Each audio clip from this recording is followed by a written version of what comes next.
ओम शांति मित्रों, आप सभी का ग्लोबल हार्मनी के इस हरियाले सुंदर परिसर के अंदर बहुत दिलो जान से स्वागत है, स्वागत है, स्वागत है ना। बारिश जम के बरसी। पिछले लगातार कई दिनों से बारिश ने इस वसुंधरा को तृप्त कर दिया है।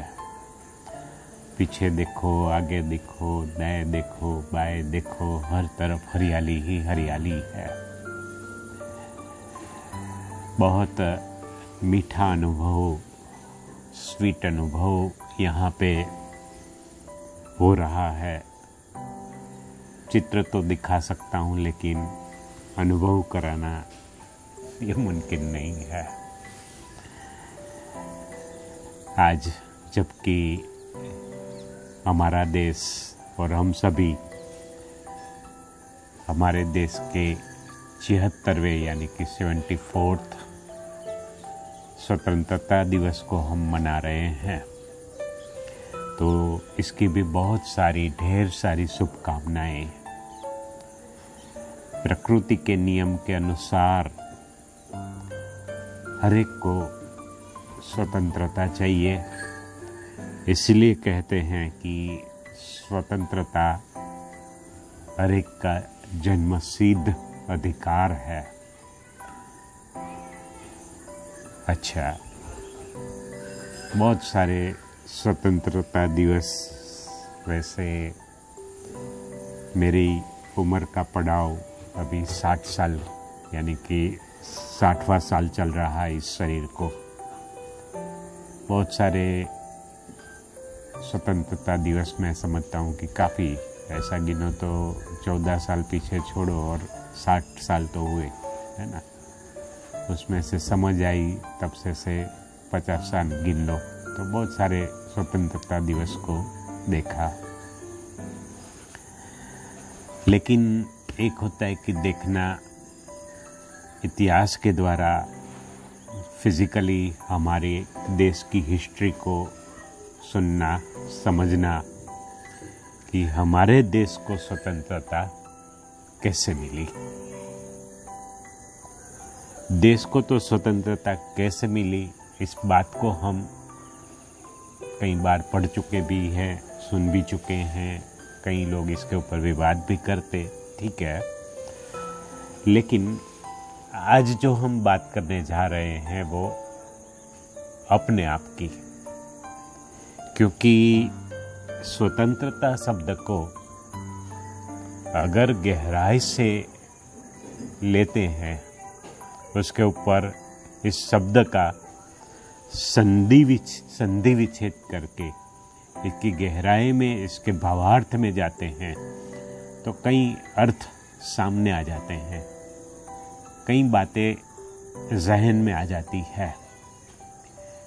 तो पहले जब स्वतंत्र इस शब्द को समझते तो स्व माने कि अपने निज स्वरूप की, अपने सत्य स्वरूप की स्मृति आती है।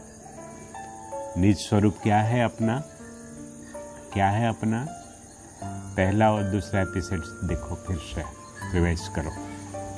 अपना निज स्वरूप है, मैं ये देह नहीं हूँ, इस देह को चलाने वाली मैं आत्मा, चमकता हुआ सितारा, ज्योतिर्बिंदु स्वरूप, यहाँ भ्रुकुटी के मध्य में हाइपोथैलेमस एंड पिट्यूटरी ग्लैंड्स में रहने वाली एक अदम्य सत्ता हूँ मैं, है ना।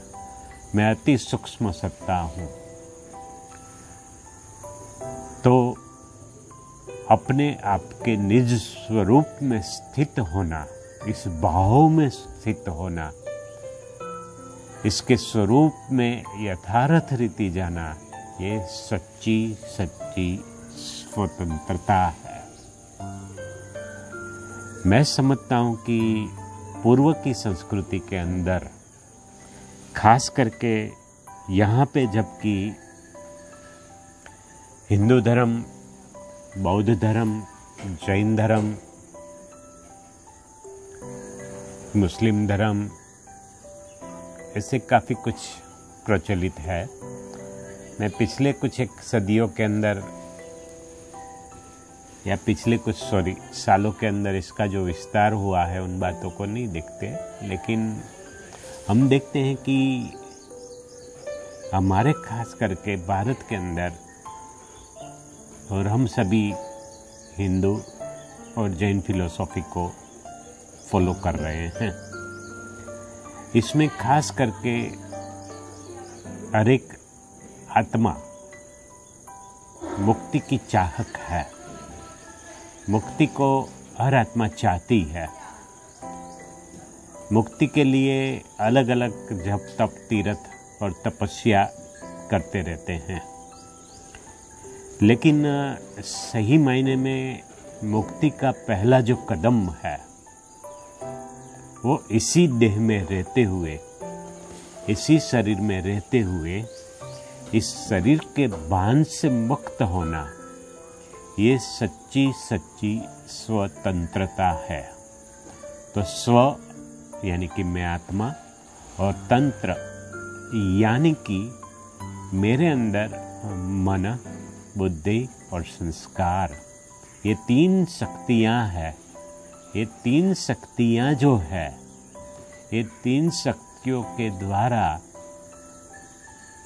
मैं इस शरीर को चलाती, और फिर मेरे कर्म बंधन जो बनते हैं, कर्मों की लेपछेप मुझ आत्मा को लगती है, उस कर्मों की लेपछेप से मुझे मुक्त होना है, इसके भाव से मुक्त होना, ये सच्ची सच्ची स्वतंत्रता है। यानी कि अपना जो तंत्र है अंदर का, अपने ये तीन जो शक्तियाँ हैं, इन तीन शक्तियों का नियमन, दमन नहीं, मैं बात नहीं कर रहा हूँ, दमन की बात नहीं कर रहा हूँ, मैं इसके नियमन की बात कर रहा हूँ कि इसको फिर से नैसर्गिक रीति चलाना, ये हमें कला सीखनी। यानी कि अपने तीनों शक्तियों को अपने स्वरूप में टिक रहकर फिर से अपने मूल स्वरूप में लाना, बस यही स्वतंत्रता है।